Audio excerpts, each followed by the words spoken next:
तर आज आपण आहे ना बॅटर एक आणि पदार्थ अनेक अशी एक रेसिपी बघणार आहोत. नमस्कार, मी पूनम तुमचं पूनम बेसिक रेसिपीजमध्ये पुन्हा एकदा खूप खूप मनापासून स्वागत करते. तुम्ही हे बॅटर बघू शकताय, काय मस्त फर्मेंट झालं आहे. हिवाळा असला तरीही अगदी व्यवस्थित हे फर्मेंट होणार आहे. तर अगदी योग्य प्रमाण वापरून आज आपण इथे हे डोसा बॅटर बनवलं आहे.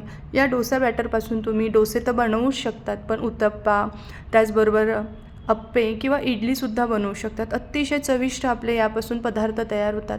विशेष म्हणजे फ्रीजमध्ये तुम्ही हे 3-4 दिवस स्टोअर करून हवं तेव्हा यापासून पदार्थ बनवू शकतात. चला तर मग वेळ न घालवता झटपट रेसिपीला सुरुवात करूयात. सगळ्यात आधी आपण आहे ना पदार्थ भिजवत घालणार आहोत. तर त्यासाठी मी इथे 3 वाटी भरून इडली राईस घेतला आहे. इडली राईस नसेल तर कुठलाही जाड तांदूळ तुम्ही यासाठी वापरू शकतात. आणि प्रमाणासाठी घरातील मेजरिंग कप किंवा एखादी वाटी सेट करून घ्यायची आहे. आता हे जे 3 वाटी घेतलेले तांदूळ आहे स्वच्छ 3 पाण्याने धुवायचे. यामध्ये आपल्याला पुरेसं पाणी टाकायचं आहे. आता मी सकाळी 7 वाजता ही सगळी प्रोसेस केलेली आहे बघ. आता तांदूळ धुतले गेले. आता आपण डाळीचं प्रमाण बघणार आहोत. तर मी इथे अख्खे पांढरे उडीद घेतले आहे. याऐवजी डाळ असेल तुमच्याकडे तर 1 वाटी उडदाची डाळ घ्यायची आहे. ही एका बाउलमध्ये टाकूयात. त्यानंतर त्याच वाटीने मोजून अर्धा वाटी मुगाची डाळ घ्यायची आहे आणि अर्धा वाटी तुरीची डाळ घ्यायची आहे. या तिघीही डाळी वापरून तुम्ही एकदा हे डोसा बॅटर बनवून बघा, अप्रतिम चवीचं बनतं. आणि 1 चमचा भरून मी या ठिकाणी मेथीचे दाणे घेतलेले आहे. आता डाळी मात्र आपल्याला स्वच्छ 3 पाण्याने धुवून घ्यायचे आहे. यामध्ये पुरेसं पाणी टाकायचं आणि जे काही मेथीचे दाणे आहे ना त्यामध्ये अर्धा कप इतकं पाणी टाकायचं आणि मेथीचे दाणेसुद्धा आपल्याला भिजवत ठेवायचे आहे. तर सकाळी साधारण 7 वाजता मी हे भिजवले होते. हिवाळा आहे बघा आणि दुसऱ्या दिवशी सकाळी मी हे वाटायला घेतलं होतं. तुम्ही उन्हाळा असेल तर एक 5-6 तासासाठी हे सगळे पदार्थ भिजवले ना तरीही चालेल. दुसऱ्या दिवशी सकाळी बघू शकताय तुम्ही अगदी छान आपले हे सगळे पदार्थ भिजलेले आहे. जेवढे जास्त हे हिवाळ्यामध्ये भिजतील ना तेवढं आपलं हे बॅटर लवकर फर्मेंट व्हायला मदत होते. उन्हाळा असेल तर एवढा वेळ भिजत घातले नाही तरीही चालेल. आता हे सगळे डाळी आणि तांदळातलं पाणी आपल्याला टाकून द्यायचं आहे आणि फक्त जे काही मेथीचं पाणी आहे ते मात्र तसंच ठेवायचं आहे. आधी ना आपण डाळ वाटून घेणार आहोत. तर आधी मी तुरीची डाळ पाण्यामधून काढून घेतलेली आहे. आता मिक्सरच्या मीडियम साईजच्या भांड्यामध्ये तुरीची डाळ टाकायची. वाटलं तर थोडंसं पाणी टाकून अगदी बारीक वाटून घ्यायची आहे. महत्त्वाची टीप आहे, हे सर्व पदार्थ आपल्याला अगदी बारीक वाटून घ्यायचे आहे. तरच आपले हे डोसे किंवा हे पदार्थ छान चविष्ट आणि जाळीदार बनतात. डोस्यासाठी जर फक्त तुम्ही हे बॅटर बनवणार असाल तर महत्त्वाची टीप आहे, अगदी बारीकच दळून घ्या. आता आहे ना मुगाची डाळ आपल्याला पाण्यातून काढून तीसुद्धा बारीक वाटून घ्यायची आहे. एक मोठं भांडं घ्यायचं कारण हे पीठ चांगलं दुप्पटचं फुलून फर्मेंट होतं, त्यामुळे मोठ्या भांड्याचाच वापर करा. आता आपण उडदाची डाळ वाटून घेणार आहोत. तर यामध्ये ना आपण जे मेथीचे दाणे आणि त्याचं जे पाणी आहे ना ते वाटताना टाकायचं आहे.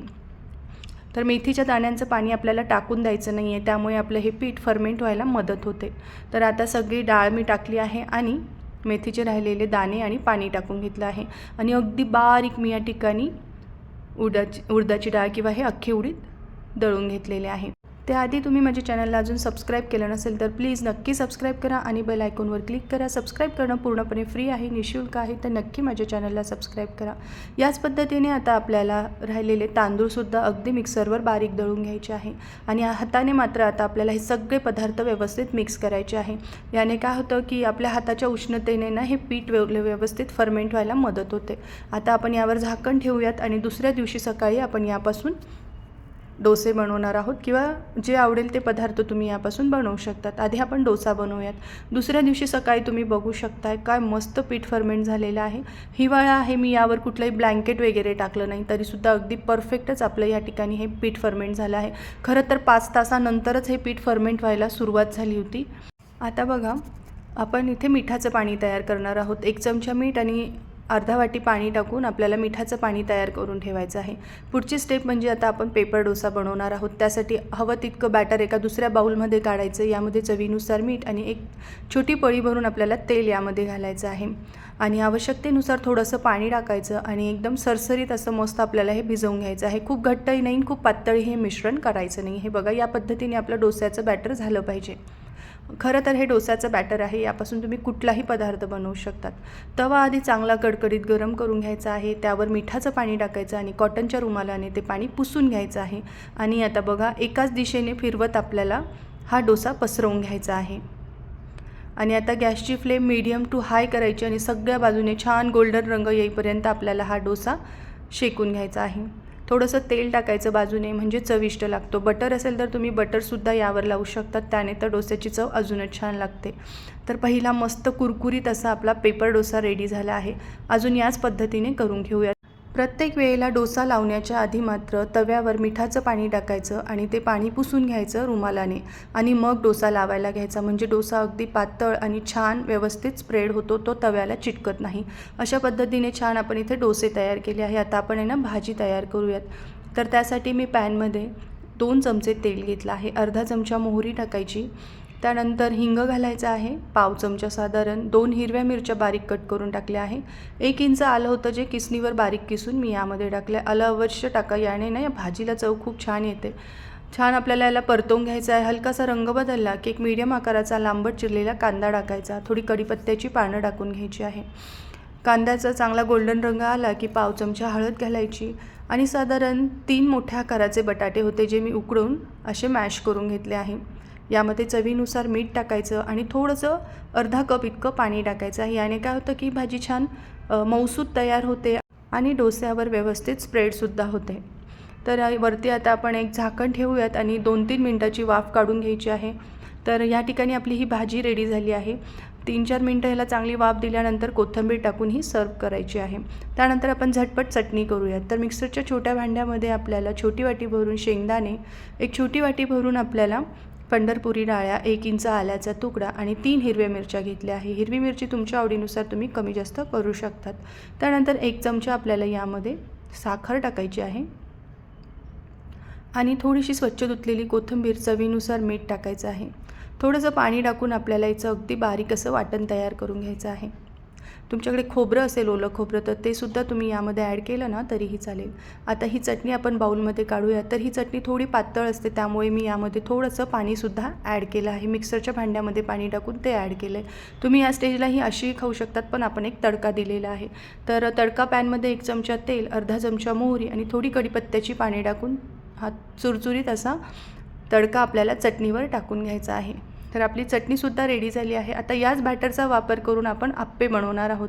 तर दुसऱ्या भांड्यामध्ये मी असं हे बॅटर काढून घेतलं आहे. यामध्ये चवीनुसार मीठ टाकायचं आहे. आवडीनुसार हिरवी मिरची घालायची आहे. लहान मुलं खाणारे असतील तर हिरवी मिरची बेताची घालायची. अर्धा इंच बघा मी आलं किसून घेतलं आहे, ते टाकलं आहे. इथे माझ्याकडे टमॅटो आणि कांदा होता घरामध्ये, तो ॲड केला आहे. तुम्ही तुमच्या आवडीच्या कुठल्याही भाज्या यामध्ये ॲड करू शकता. स्वीट कॉर्न टाकू शकता, शिमला मिर्च ॲड करू शकतात.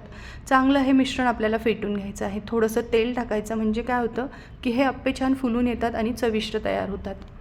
आता यामध्ये इनो वगैरे अजिबात घालायची गरज नाही, कारण परफेक्ट असं आपलं हे बॅटर छान फर्मेंट झालेलं आहे. विशेष म्हणजे 3-4 दिवस आहे ना तुम्ही हे फ्रीजमध्ये सुद्धा स्टोअर करून ठेवू शकतात. एकच पदार्थ खाऊन कंटाळा आला तर तुम्ही असे वेगवेगळे पदार्थ यापासून बनवू शकतात.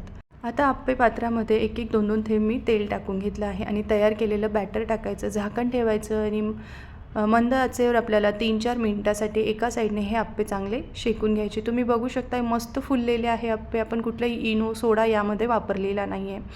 दोघंही साईडने छान खरपूस झाले की आप्पे यामधून काढून घ्यायचे आहे. यानंतर आपण याच बॅटरपासून उत्तप्पा बनवूयात. तुम्हाला नुसता टोमॅटो उत्तप्पा बनवायचा असेल तर नुसते टोमॅटो वापरले चालेल, कांदा वापरला नुसता तरीही चालेल. कांदा उत्तप्पाही खूप छान लागतो, पण मी हे सगळे मिक्स व्हेजिटेबल टाकून या ठिकाणी मिक्स उत्तप्पे केलेले आहे. आता हे सुद्धा छान गोल्डन रंगावर मीडियम फ्लेमवर मी शेकून घेतले आहे. बटर असेल तर वरतून बटर तुम्ही टाकलं ना तरीही चविष्ट लागतात. तर तुम्हीसुद्धा हे एक बॅटर वापरून यापासून अनेक पदार्थ आवर्जून करून बघा आणि रेसिपी कशी वाटली मला कमेंट करून नक्की सांगा. माझा व्हिडिओ पाहिल्याबद्दल धन्यवाद.